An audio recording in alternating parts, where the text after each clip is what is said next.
Hello, ladies and gentlemen, and welcome to a new season and a new era of Torch Sports. I am Jeremy Knopf II, and joining me here at the desk today are Patrick Falcon, Lucas Rice-Weber, and Luke Lambury. We are so pumped to have you joining us for a third season of Torch Sports. We have been hard at work for months to bring you this new and improved version of our show. So without further ado, let's jump right in. We'll be discussing the highs and lows of last season for the Tennessee Volunteers, the players we have our eyes on, and what to watch out for in tomorrow's season opener against the Syracuse Orange. And later on, we'll dive right into the SEC's football schedule change, the Lady Vols basketball updates, and a look into Tennessee's already historic soccer season. So, gentlemen, you ready to get this show on the road? Let's do it. Let's get started. Last year was a big turnout for the Tennessee Volunteers. Big wins against rivals Florida and Alabama highlighted the regular season schedule, along with running back Dylan Sampson becoming the SEC Offensive Player of the Year and finishing with a 10-2 overall record. With the college football playoff expanding to 12 teams for the first time, the Big Orange clinched their first playoff berth at the 9 seed, ultimately falling to Ohio State 42-17. This offseason has been a busy one for Tennessee, to say the least. Several players have left Knoxville for the NFL draft and the transfer portal. But the big story from the offseason featured a big quarterback shakeup. So, with that said, gentlemen, where is the bar this year for Tennessee in comparison to where it was last year? Patrick, you start us off. Yeah, I don't think the bar changes much. I understand that might be a little bit of a hot take. The media has us a lot lower than last year. They had us at 24 when we were at 15 to start in the AP poll to start the year. But I think that's mostly due to the unknown. You mentioned it. The unknown kind of trumps all. We don't know what's going to go on with Joey Aguilar. We don't know how he's going to play. But if there's one coach I trust to get the best out of a quarterback, it's definitely Josh Heupel. And this kid's got the tools to do it. I think, honestly, we could see a bump up from the quarterback position compared to Nico's play last year. Now, we do return 13 starters, but only 3 of those are on offense. So we're going to have to see some young guys step up. However, I do think that if Joey Aguilar steps up, that will elevate the team and really kind of go as far as he goes to a degree. Absolutely. What do you say, Lucas? Yeah, no, I think that's a great point. But I think going into this season, I say no bar whatsoever. I think, we've had so much skepticism over the offseason of what's going to happen this year. I know we have had, new quarterbacks for the last 4 years. Hendon Hooker, then we had Joe Milton, then we had Nico. So, I mean, this isn't nothing new for us. But those quarterbacks had already been in the program prior to. So, obviously, this is the first time that we've had someone like this in recent years come in fully new to the SEC. But I think that, like you said, Heupel has what it takes to really turn this team around and give us what we need to give. And I just think that we have to go into it not having this expectation like last year where we're going to make it to the playoffs. I say what I've always said is I just want to be above 500. I want to go at least 500 within the SEC. I mean, I think that's all we can ask for. We have tough games with Georgia, Alabama on the road, Florida on the road. Those are tough games. But I just hope that for every team that steps foot in Knoxville, Tennessee, knows that a fight under the neon lights is no easy win. So I hope that when they come here, they at least know that whatever team they're up against, it's going to be a hard one because of that environment. I'm ready to run through a wall. I mean, that was fantastic, that last little part there. But look, Vols fans, they're really ambitious with the records every year. I mean, you've got people saying they're going to go 9-3. There's a lot of speculation about what are the Vols going to go for here. I think you have to look a little lower. I mean, 41% of the Vols lineup is brand new. If you're looking out there and if you're playing out there and you look to your left, you look to your right, the chances are one of those guys is starting for the first time. And that's a little scary, especially when you're going against the SEC, arguably one of the best conferences in the country. There's a lot that you might have to look around and say, this is going to be a tough year for the Vols. You've got a new quarterback, you've got a new system, but I like what she said. There's no better quarterback for this team than Josh Heupel, and I think he absolutely has this team under the helm. It's going to be something that you're going to have to take a look at and say, maybe a little patience this year for the Volunteers. Yeah, I was just thinking inside my head, just taking a look back at what the bar was for Tennessee going back 5 or 10 years ago, and just thinking about what were the goals for Tennessee? Make it to 6 wins. Just make it to a bowl game. Try to win that bowl game if you can to make the season look pretty good. We've come a long way. Oh, absolutely. The Vols have come a long way. Yeah, the discussion is now like 10-win seasons, SEC championships, playoffs. And this season in particular is definitely going to be a challenge, but Coach Heupel is going to make sure he can do whatever he can to make sure his team is primed and ready for more success on the field. And on that note, success doesn't come without the players that truly make it happen. And speaking of players, there's a handful of guys who are returning this year, like you have mentioned, and they will have to step into some much bigger shoes than where they were last year. So starting off with the offensive side of the ball, who jumps out to you as one of those guys who will need to be stepping into a bigger role this season? Yeah, I'm going to go with number 4, Micah Matthews. He's a sophomore receiver. We all know him. He was a former 5-star. Frankly, a lot of Vols fans thought that he should be starting for Tennessee last year. I mean, we had some kind of inconsistent receiver play last year. That being said, we did lose a lot of talent in the group. I think Mike Matthews at his size 6'1", 200 pounds, I think he can replace some of that big playability that we lost in Dante Thornton. But then he can also step up in a big way that Brew McCoy had, where he was more of a possession guy. I think that will be big for Tennessee this year. Absolutely. Mike Matthews to say, Patrick, what about you, Lucas? Okay, so I didn't go with someone that's returning. I think it's pretty obvious. I went with Joey Aguilar, and that's because, he's been the hottest name in the just college football realm over the last couple months. I would say, just starting off of who he's going to be, I think he's already have a bigger role going into this season. SEC is not the Sun Belt, so I feel like, he's already going into a big thing there. But something that did stand out to me was that Joey Aguilar started in a JUCO college. Tennessee loves their JUCO products, so I'm already excited about this guy. Number 2, he's a risk taker. This man loves to take risks. He has a 6.2 like big time ball, like big throw. That's his average per year, which is very high. And I'd say that that's someone that we need because we haven't had someone that's ready to take those risks. We're having these small screen plays every now. We just need someone that's ready to hit that deep ball, hit Mike Matthews down. And I also just say that Sun Belt, it's not the SEC. He's not going to have the light competition that he had last year. And I think that's why a lot of people are skeptical about him. However, he's going to have an SEC caliber team around him this year. He's not bringing his, App State team with him to Tennessee and playing teams like Bama and Florida. No, he's playing with a Tennessee offense. So I think that he has what it takes to make those big plays. He has what it takes to, really bring us out and give us a fun offense to watch. So I would say give me Joey Aguilar. That man can give us some great stats. He did great stats in App State. I'll agree with that, and I'm just going to say that I completely agree. We need some more shots downfield. Yes, we Sometimes, the screenplay for the Vols doesn't always work out. I think that Josh Heupel intends. But back to your question, Jeremy, I'm going to go with Peyton Lewis here. And all the viewers saw Peyton Lewis excel last year from kind of the back of the depth chart. He's had a lot of great games for the Vols. And if you're going to sit here and say that the Vols aren't a rushing team, you got to look at the stats again. I mean, this is a team that likes the pass. Josh Heupel likes the pass, the screen pass, like I just said. He does. But this is also a team that rushes. In his time here, 11,024 rushing yards for the Volunteers. That's a lot. I mean, you can certainly say there's more passing yards. You're going to see that in every game. This is a team that likes to run the ball. And every year for the Vols, the past couple of years, I mean, you've had Jalen Wright. You've had guys coming out and just going right to the draft. You need somebody to come up and step up and fill that role. And I think it's Peyton Lewis. I don't think there's without a shadow of a doubt. You've got Deshaun Bishop there to lead the pack, but Peyton Lewis, he's a sophomore. He was a great prospect out of high school. He's going to come in here, and he's got to turn the tide for the Volunteers.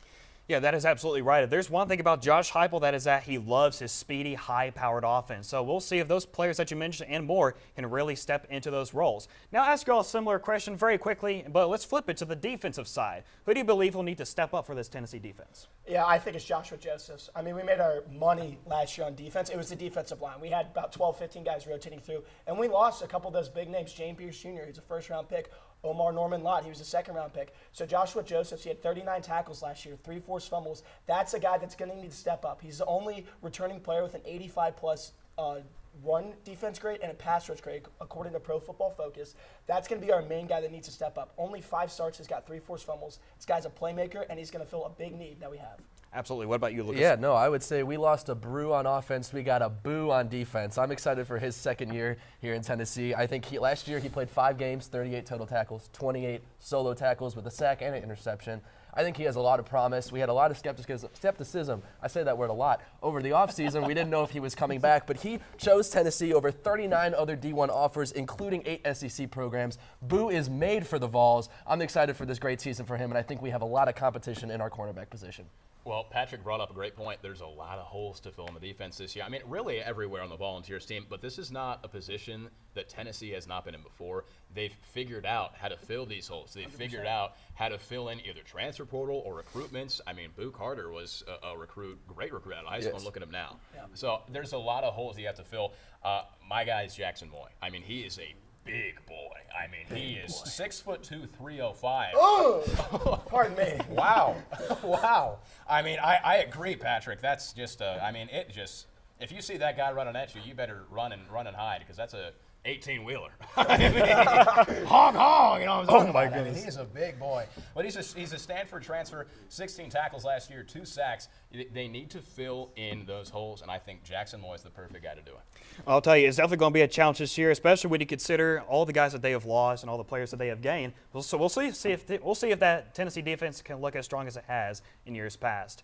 We'll be right back in just a moment, but don't you go anywhere just yet, because our own Delaney Leary took the Pettit Walkway to ask you about tomorrow's opponent. And after that, we'll be back here at the desk to dive into week this matchup.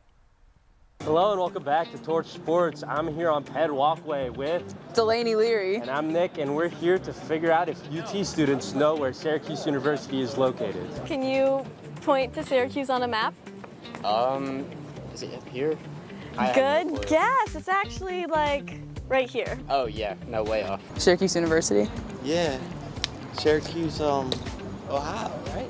Close. So it's actually in New York. Oh. Where even is Syracuse? I don't know what state that's in. Go with there. That's so close. It's right there. Yeah, so close. Can either of you point to Syracuse University on a map?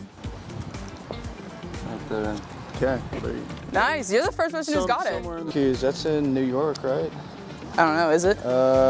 Somewhere up there. Yeah, you got it. Can you point to Syracuse on a map? I think I actually applied there. Oh God, New York, right? Let's go up here. Is that about right? Yep, you got it right. Is that right? Yes. Syracuse? Nope. Apparently not. Can you guys point to Syracuse University on a map? Don't be shy. Go for it. Yeah, you got it. Where would you have guessed? Somewhere in this area right here. Oh, close. Close. Can you point to Syracuse University on a map?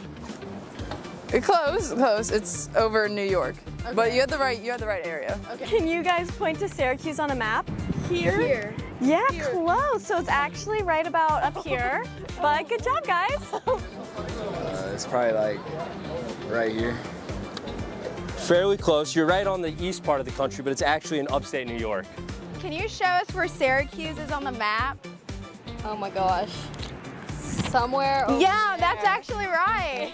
She got it. Welcome back to Torch Sports, everyone. We are less than 24 hours away from the season opening matchup between the Tennessee Volunteers and the Syracuse Orange, set to kick off at high noon at Mercedes-Benz Stadium in Atlanta, Georgia. Our own Zach Pelfrey and Luca Tao are currently at the site of the game to get a feel of the energy and the atmosphere surrounding this matchup in the ATL. Guys? Thanks, Jeremy. We're out in front of Mercedes-Benz Stadium right now, and I can already tell. Talking too much. All right, 3, 2, 1. Thanks, Jeremy. We're out in front of Mercedes-Benz Stadium right now. We have SEC. Oh, damn it. Okay, hold on. Right in front of Mercedes-Benz Stadium. Well, you know, things happen, and that's fine.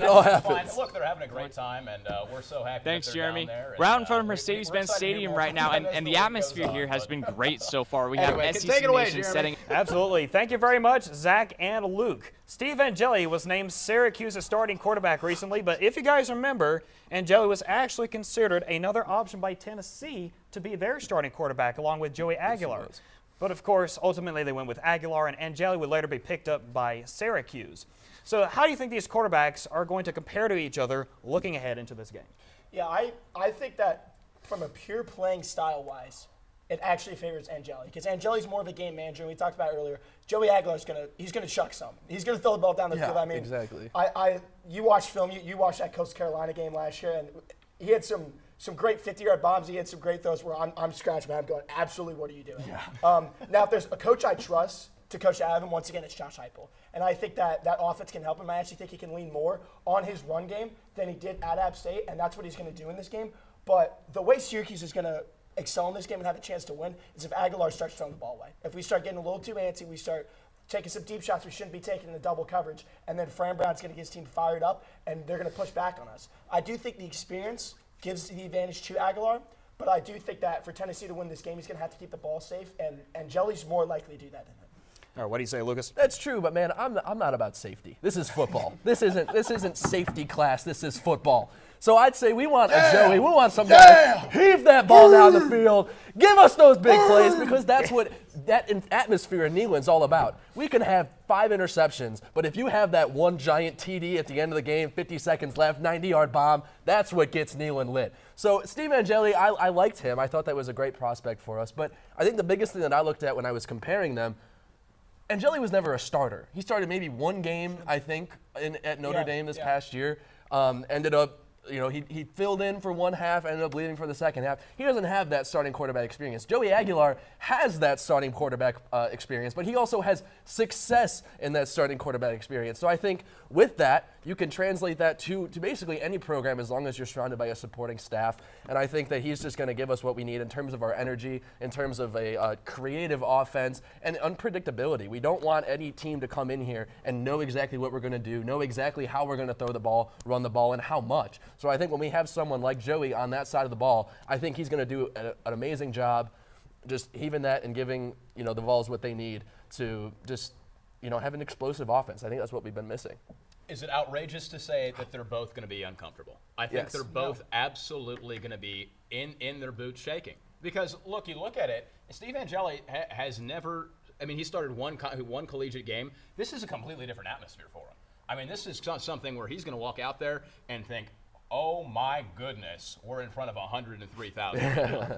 That is absolutely going to stun him. Oh, for sure. However many is in Mercedes-Benz, of course. But it's not as many as Neyland. I'll tell you this. Look, it's one of these things where Aguilar's going to be uncomfortable too. He's never played in front of, and obviously Syracuse is not SEC, but he's never played at this level before. Mm-hmm. He's never played with an SEC team. He's never played with an SEC game plan. These are 2 quarterbacks that are both going to be uncomfortable. So is it outrageous to say that this might be one of these games where they're taking off the training wheels? I don't think so. It's going to be something to watch out for this game right here. I do think, though, when you look at the two, I trust Joey Aguilar more because that dog in him. I would trust Joey Aguilar to will the Vols to a win. I completely agree. I think you're absolutely right. I think that Aguilar has more experience, but at the same time, they're both coming into completely different environments right here. But without a doubt, I think you're correct. Aguilar probably has more experience, but both the resumes right now, they're just not meeting the criteria. Yeah, both these young quarterbacks, they have played many games for their previous colleges, but this is going to be a different animal, a different test. Big expectations for these 2 young quarterbacks in week 1. Well, before we continue with the preview of this game, we've got an injury report courtesy of our own Nick Rose. Nick, give us the rundown. Thank you, Jeremy. Start off, preseason All-American Jamal McCoy with a torn ACL is almost guaranteed to be out of this game. He injured himself in a home workout during the spring. He was one of the top cornerbacks in the nation last year, and the Vols will definitely be impacted by this loss in the secondary. Second is Miles Kitzelman for the Vols. He could be out with a pectoral injury, but it is yet to be decided. As one of the best SEC tight ends last year, the Vols would definitely need him in this game. His replacement, Ethan Davis, a redshirt sophomore, may have to take up his roles if he does become out. Last year, he had 13 catches for 100 yards and 2 touchdowns, so he was fairly productive. For Syracuse, Mark Petrie is out with a torn ACL. He started last year at right guard for the Orange. North Carolina transfer Zach Rice is rumored to take the starting right guard role, but once again, that is not known because neither team wants to release their depth chart for some reason. That's all we have for the injury report. Thank you, Jeremy. Back to you. Thank you very much, Nick. So, guys, with that injury report in mind and both teams seemingly hiding their depth charts until the game actually begins, who might we be seeing on the field this Saturday in the ATL? Yeah, I want to talk about the big boys up front. We'll talk about the O-linemen. We lost a few last year. The Vols lost Cooper Mays last year. He was a big portion. He was the captain. But we got a few transfers in. Wendell Moe Jr. from Arizona. He's an interior offensive lineman, 3-star transfer. And the Vols also got Sam Pendleton from Notre Dame. He's a 4-star transfer, only going into his second year of eligibility, so he'll be a redshirt sophomore, I believe. And he's going to be a big, big piece. And then everyone's favorite business major, everyone's favorite freshman, preseason freshman, all SEC. We got David Sanders Jr. There are reports that he's put on 38 pounds since he's been in Knoxville. Big boy. He went from 270 to 308. And now those reports came out end of July, beginning of August. So what has he put on since then? I'm not sure. But I think he will be a big piece for the Volunteers. He'll be that cornerstone for the next few years. So it'll be interesting to see how he starts out against the Orange. Absolutely. Patrick, well, how about you, Lucas? You know what? I'm going to take a different side of the ball here. I'm going to go Davian Kerr, a sophomore cornerback for Syracuse. Last year as a true freshman, Davian had he played 8 games, having been a surprise starter for the last 4 games of the season. He recorded 14 tackles, an interception, and was included with some punt returns, had a 46-yard punt return. I like the fast guys. Love to see that. But I do think that he will be named a starter this year. I think he has a lot to prove. And Syracuse was his only offer. This is kind of that underdog story. He came out of high school, 0 stars. Syracuse took a chance on him outside of Maryland's Morgan State University. But Syracuse was the notable offer that he got. So I love those unranked stories. You know, someone like Josh Allen that we see in the NFL kind of has that underdog story, that fire under them to prove everybody wrong. So I think that Davian Kerr is going to come in with a lot of momentum, as he did have a starting position those last 4 games of the season. I think he's ready to compete with every other cornerback on Syracuse, and I think that, you know, he can take those stats and really make a presence when he's coming up against what I would say is a solid wide receiver core for the Vols this year. So I think it'd be interesting to see how he competes with wide receivers of that caliber.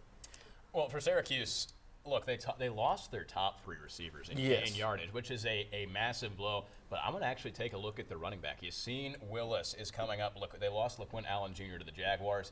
So they need somebody to come and pound up that line, and they need somebody quick. And in all honesty, we're talking about how much the Vols lost. Syracuse lost a lot as well. They lost a lot, and they're trying to fill their holes as well. But if you look at Yassine Willis, this is a guy who's big, he's quick, and he knows how to move that football. Yeah, absolutely. Well, taking a brief look at the history between Tennessee and Syracuse, they've only played each other 3 times in history, 1966, 1998, and 2001. Tennessee has won all 3 of those matchups, 3-0 all-time against Syracuse. So with that being said, is there anyone that Syracuse will have to rely on in order to change their luck against the Volunteers? I think when you look at roster versus roster, no one's debating that Tennessee overall has more talent. But can Syracuse, can they win that one matchup on the outside, get a couple big plays? And I think that guy's going to be Jonte Cook for them. He's a former 5-star receiver. He transferred from Texas actually to Washington, had some off-the-field issues. Now he's in the Carrier Dome up in Syracuse, and he's that big play guy. He's an all-around receiver who has that big play ability. He has that speed. And without Jamal McCoy, that Tennessee defense, their secondary is going to be a lot more inexperienced than we thought. They're going to be down talent with Jamal McCoy because he's by far probably the best cornerback in the country. So how are they going to respond to when Jonte Cook is running a streak or is running a skinny post? Are they going to be able to keep up with him? Is that cover 4, that cover 2 going to be able to keep up with him? Those safeties can be able to track Jonte Cook down, and that's going to be the big part. Absolutely. How about you? You know what we did? We both love Jonte Cook. Jonte Cook was the person I was, looking at throughout this, and I'd say I won't even get in the stats because Patrick did a fantastic job with that. But I think the biggest thing with Jonte is he's coming in this having transferred from Texas. He was behind Isaiah Bond, Matthew Golden these past few years, so he really has that fire under him to really want to elevate and be the top of that wide receiver depth chart. So I think that he's going to try to take every opportunity that he can to really make a difference. They're going in with Justice Ross Simmons as well. I think that he's a fantastic wide receiver 1. I think that's where he's at right now, or should be right now. So I think it's a great competition within that wide receiver room. And I think it's really going to do everything that it can to take the best and bring the best out of all of those wide receivers. So I think that's going to be their really difference maker. Well, I also had Jonte Cook written down, but I think for the sake of this, I want to talk about Steve Angeli. I mean, we talked a little bit about it. I mean, he started 1 football game, and now all of a sudden you're going out and playing the Tennessee Volunteers. Yeah. I mean, how about the pressure on your shoulders? And, I mean, you don't have to be a sports fan to know the quarterback is basically, the driver of this team. He has to go out there. There's a lot of pressure on his shoulders. I think he has to make the most difference for this team. How are you leading your team? How are you calling those audibles? How are you calling those hot routes? Because all of a sudden, if you go out there and you collapse underneath that pressure at Mercedes-Benz, I mean, there's not a whole lot left to write about it. So he is the difference maker for me. He has proved that he can show up, though. I mean, we saw when Riley Leonard went down last year in the semifinal versus Penn State. He stepped up in a big way. He went 6 for 7. He led them to a field goal drive right before halftime. Took a bad sack at the end, but that's going to happen with some inexperience, once again, like we said. But I do think he's shown up in clutch moments. So it's just, can he do it for an entire game? Yes. Yeah, it's that longevity that we're looking for, absolutely. Yeah, both these teams, Tennessee and Syracuse, are in very similar situations, having some new quarterbacks coming in from the portal. Players are leaving for the draft and the transfer portal, new guys coming in. So it's going to make for a very interesting matchup tomorrow in Mercedes-Benz Stadium. And we'll do some more last-minute previews of this game later on in the show. But when we come back, Alex Carpenter is going to be here at the desk to talk about a multitude of things ranging from schedule changes in the SEC to the Lady Vols' success on the soccer field. Stay tuned. Whether it's our stories, the warmth of our laugh, or our family's secret sauce, we all bring something different to the table. So make some space. The power of connection is waiting right outside your comfort zone. Learn how you can help strengthen your community at belongingbeginswithus.org/teamup.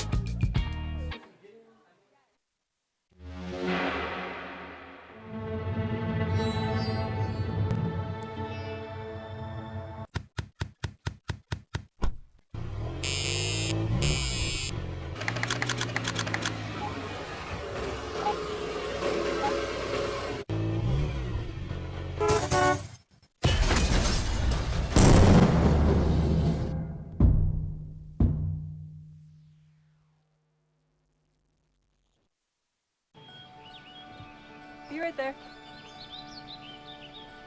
Wait. Use the shovel and bucket of water, remember? Drown, stir, drown, feel. Then make sure it's cool. Where'd you learn that? SmokeyBear.com. Brushed up on some tips before we left. Don't want to start a wildfire, right? Only you can prevent wildfires. We are the Tennessee Volunteers. People who create connections, push boundaries, do the research that changes lives. We've got world-class academics and championship athletics. To be the best, you gotta learn from the best. And if you wanna lead, you gotta light the way. We've got what it takes. It takes a volunteer. Welcome back, everyone. I'm Alex Carpenter, and it's showtime. I'm here with Lauren Edwards, Sophie Starkey, and Lauren Gimpler. It has been a busy time on Rocky Top since the school year began and the weeks leading up to the semester. Let's jump right into it. Starting next season, SEC teams will be playing against 9 conference opponents rather than the 8 they currently play in the regular season. Of those 9, 3 games will be permanently set on each team's schedule. Now, with that said, is this the right move for the SEC, and who should Tennessee's 3 rival teams be? Lauren? Listen, I think this is great for the SEC. I'm totally here for it. I love the 9 games. I'm going to look at the playoffs. We saw last year the committee is looking at strength of schedule. I think if you go in as a committee this year, you see, or next year, starts 2026, you see that the SEC is now playing a 9-game conference schedule. There's a better chance that these SEC teams can make the playoffs. There's a better chance that an SEC team is bringing home a national title. That's where I look at it from, and I think it's a great opportunity for the SEC, more rivalries, more games, more competition. I personally don't love to watch a blowout. I mean, Tennessee last season, the first 3 games, is outscoring opponents 191-13. And you're not playing SEC opponents yet. So I'm all on board with a 9-game conference schedule. Now, the 3 teams we play, I'm going to go right away, Vanderbilt, Alabama. Vanderbilt is technically our rival. We always play them.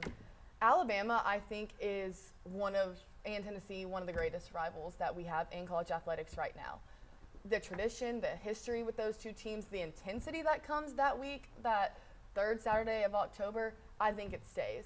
It's the 3rd game that I don't know, because you can pick from so many, but I'm going to go Florida. It's just a better game, more history, more tradition. I would rather see Tennessee-Florida match up than Georgia or Kentucky. That's my take. This seems like something that was a long time coming, going to 9 games. Something that's a little bit in the shadows of this is that now Tennessee is expected to play a Power 4 opponent out of those 3 teams, along with 2 teams that are of their own choosing. So those are very likely going to be those cupcake games that you get, the buy-in games, so that way you can boost your schedule. So I agree with you that Florida should be that last team because there's just so much history in the rivalry that is Tennessee versus Florida. Yes, Vanderbilt on weaker times in today, but it just feels like they have to be in there because they're that state opponent, and they also have to have those rivalry games. I'm not going to count out Vanderbilt because I feel like they're doing some rebuilding. That can still be a competitive game. It can be. And the third Saturday of October, obviously something that has to say. So, yeah, that's the big news that's gone on here in these past couple of weeks. Shifting gears a little bit. Lady Vols fourth-year guard Ruby Whitehorn was arrested on August 8th on felony charges of domestic assault and aggravated burglary. According to reports, police said Whitehorn got into an altercation outside of a woman's residence and kicked in a front door and a bedroom door. Whitehorn reportedly told officers she was getting her property back after the woman took her phone and passport and then locked the door. Whitehorn started 28 of 34 games last season for the Lady Vols and ranked 4th in scoring with 11.6 points per game. She also had 4 rebounds per game and helped Tennessee go 24-10 in Coach Kim Caldwell's debut season. The Lady Vols chose to suspend Whitehorn indefinitely, and she will not be participating in team activities. Lauren, how will this decision impact the Lady Vols going forward? This decision is going to impact the Lady Vols. You know, like you said, she had 11 points per game, and she had 4 rebounds altogether. I think that this is going to be a hit to the Lady Vols. However, I do think that they have so much more talent coming in this year, you know, with like all these new freshmen, this UCLA transfer, Janiah Barker. I think that they're going to make up for what she's like when she's not there. However, I do think that like we don't know if she's coming back or not, you know, because I'm assuming that they're going to make their final decision based on however this court case goes, you know. Do you agree that this was the right decision to suspend her? I'm going to be honest. I'm not sure it was the right decision to suspend her, only because it is like everything is alleged at this point in time. There's no like, well, she said that she did kick the door down, but there's no like full, like there hasn't been a court decision yet. And I think that this is crucial time for her to be missing right now. This isn't preseason. This isn't like postseason. This is in season. So I think that if it was during that time, her suspension would make more sense. But considering that they're just doing like their starting practices, I don't think that it was fair. I'm going to counter Lauren for a second. I agree. It's really early to make that choice, but Kim Caldwell has a responsibility here, and that is to maintain the Lady Vols legacy. Pat Summitt's legacy. Tennessee Lady Volunteers was the pinnacle of women's sports forever. And this is Kim Caldwell trying to restore that. She did a great job last season. So like Heupel said last year, no one's bigger than the Power T, and that also has to apply to Ruby. Unfortunately, she was a great asset for the Lady Vols, but the Power T means more than just a team, and especially Lady Vols basketball.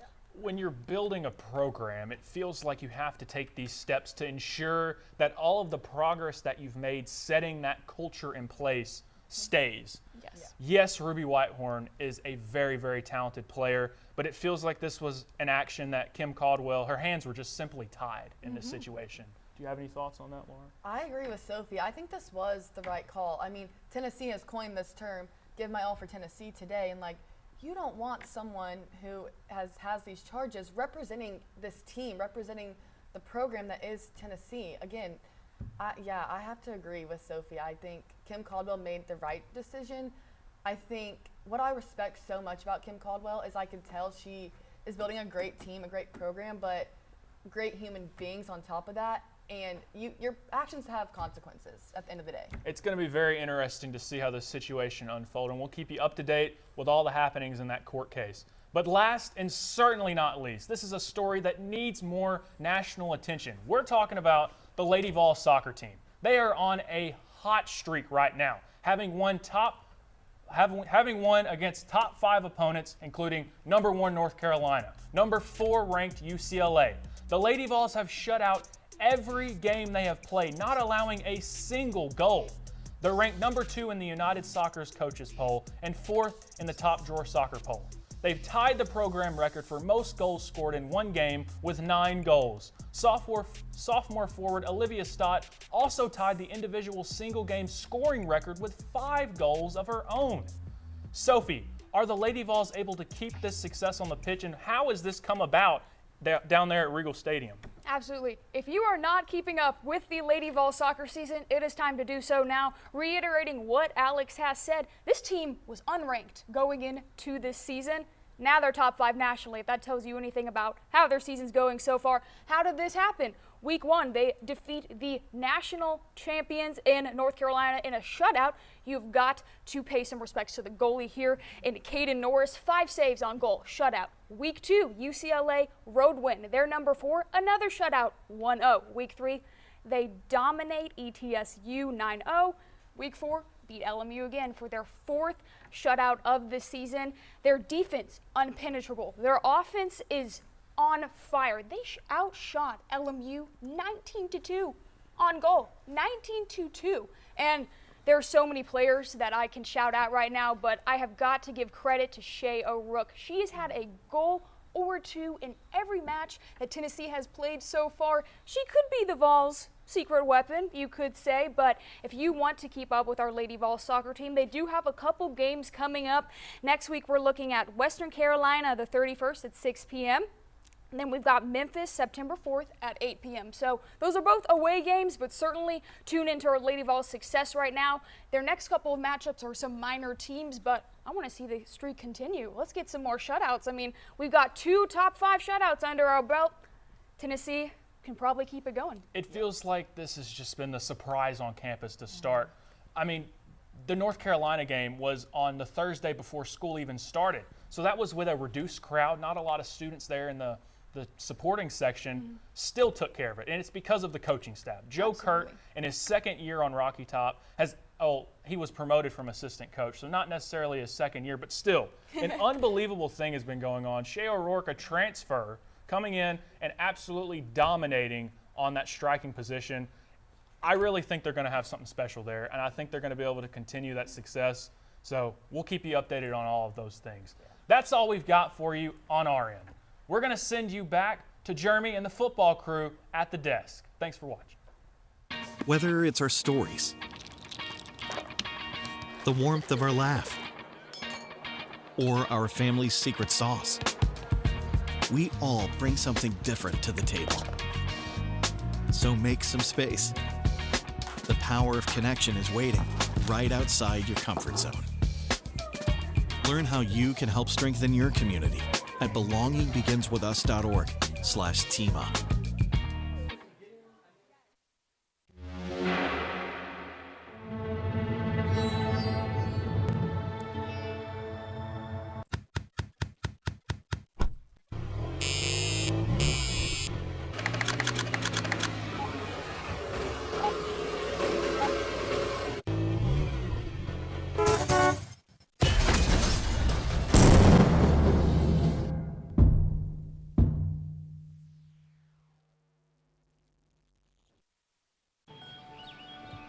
Be right there. Wait. Use the shovel and bucket of water, remember? Drown, stir, drown, feel. Then make sure it's cool. Where'd you learn that? SmokeyBear.com. Brushed up on some tips before we left. Don't want to start a wildfire, right? Only you can prevent wildfires. We are the Tennessee Volunteers. People who create connections, push boundaries, do the research that changes lives. We've got world-class academics and championship athletics.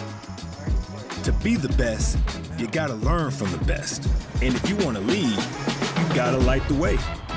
We've got what it takes. It takes a volunteer. Welcome back, ladies and gents. We are almost out of time, so we're going to close things out here in just a second. But before then, we're going to go through everybody's picks for tomorrow's game between the Tennessee Volunteers and the Syracuse Orange. Let's get into it, starting with Patrick. I'm going Tennessee wins 27-10. I think both quarterbacks start slow. I think both offenses start slow. But I think Heupel locks in, and what does he do? run the ball. He runs the ball. He controls the game. He stops them from scoring. I love it. You brought a prop here to the show. Well, I'm going to go down a similar route. I'm going to go with the Volunteers as well, and I'm going to go 34-20. And for me, it really does just come down to the quarterback experience. You know, with Steve Angeli only having one collegiate start in a Tony the Tiger Sun Bowl from 2 years ago, comparing that to someone like Joey Aguilar, who's had a lot of starting time at Appalachian State, going to be a different test going to a Power 5 school, but I'm going to go with the Volunteers 34-20. How about you, Lucas? Rocky Top, you'll always be sweet. Home sweet home to me. I can't mess that up. I'm taking the Volunteers this year, and honestly, it doesn't even come down to whether the players are different. I think it's just the prestigious programs that we have here. They cannot compete to the Tennessee Volunteers. The Tennessee Volunteers have what it takes to roll over this kind of competition, and I think that they can do it right here on Saturday in Atlanta. Plus, it's Atlanta. All the Volunteers fans are going to Atlanta. It's going to be loud in Mercedes-Benz Stadium. So I'm excited to see Heupel and the boys go out there and show us what we got with Joey Aguilar behind snap and see just, what's that look like in under the lights in Mercedes-Benz Stadium against a team like Syracuse. How about you, Luke? You going down a similar route? I am going down a similar route, and I'll tell you, I know I've talked a lot about how both of these teams are a little inexperienced, but I think once the Vols get into a little bit of a rhythm, I think you rely on Joey Aguilar a little bit, but I think you also go Peyton Lewis and Deshaun Bishop. I think the run game is going to be huge. I'm going to go 33-10 Vols. All of us are going with the Volunteers. That is it for our picks here at the desk. Now we're going to send it over to the guys in Atlanta. Zach? Jeremy, I think I'm going to be on the same page with you. I also have the Volunteers. I have them 34-20. I think that our offense and our defense will just outmatch Syracuse in this game. I don't think it's an even matchup. I agree with you guys. My score prediction is very close to that, 31-20 to the Vols. I think Tennessee just overpowers Syracuse in this one. I think it's plain and simple. Not a whole lot to it. Tennessee comes out with the victory in this one. Thank you very much, guys. Looks like it is all Vols across the board. We got it back. It is going to be an awesome game to kick off the season, and I'm just pumped to wait and see who's going to step up and what the turnout is going to be. Well, we hope you guys had a great time with us this afternoon, and we hope you enjoy this new and improved Torch Sports. Tune in next week for more in-depth analysis when we go over this game and look ahead to ETSU.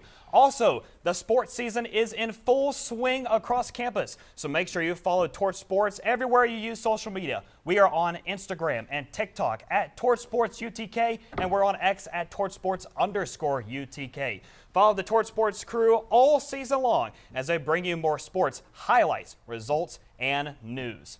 Well, that is it for us here today. For Patrick Falcon, for Lucas Rice-Weber, and for Luke Lamery, and everybody else here at TVC. I am Jeremy Knopf II, saying so long for now. We'll see you next time. Have an awesome Labor Day weekend. And that was Torch Sports.